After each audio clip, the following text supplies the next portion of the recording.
শাশ্বতী, আজকে women's day. এই women's day উপলক্ষে তোমার কোনো অভিব্যক্তি আছে কিনা সেটা শেয়ার করতে পারো আমাদের সাথে। ধন্যবাদ। সবাইকে জানাই বিশ্ব নারী দিবসের শুভেচ্ছা। এই দিনে আমাদের প্রত্যাশা থাকবে আমরা নারীরা যেন আমাদের সর্বক্ষেত্রে, কর্মক্ষেত্রে, আমাদের চারপাশের আনুষঙ্গিক পরিবেশে যেন সুষ্ঠু সুন্দরভাবে বেঁচে থাকতে পারি।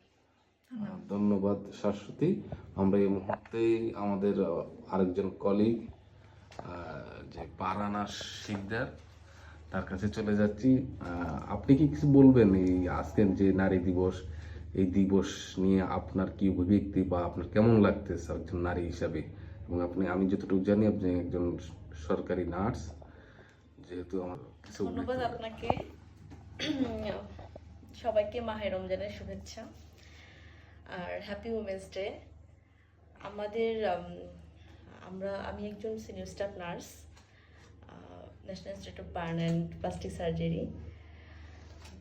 আমাদের নার্সিং প্রফেশনে দেখা যায় 90% হচ্ছে আমরা মেয়ে আর 10% ছেলে। যদিও এটা মানে নারী দিবস উপলক্ষে আমাকে বলতে বলা হয়েছে, তারপরেও আমি বলবো যে এই প্রফেশনে ছেলেদের দরকার আছে।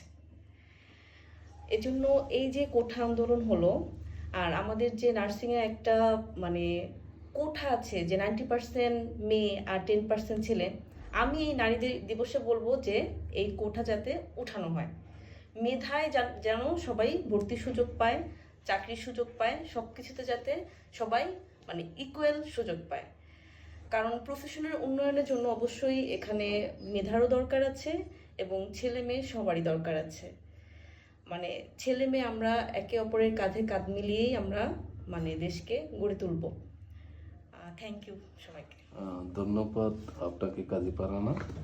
আর এই দিবসে, নারী দিবসে যে আপনি পুরুষদেরও মূল্যায়ন করেছেন, এটার জন্য আপনাকে বিশেষ ধন্যবাদ। তো দর্শক, আমরা এখন বিরতিতে যাব, পরবর্তী কিছুক্ষণ পর আমরা আবার ফেরত আসবো।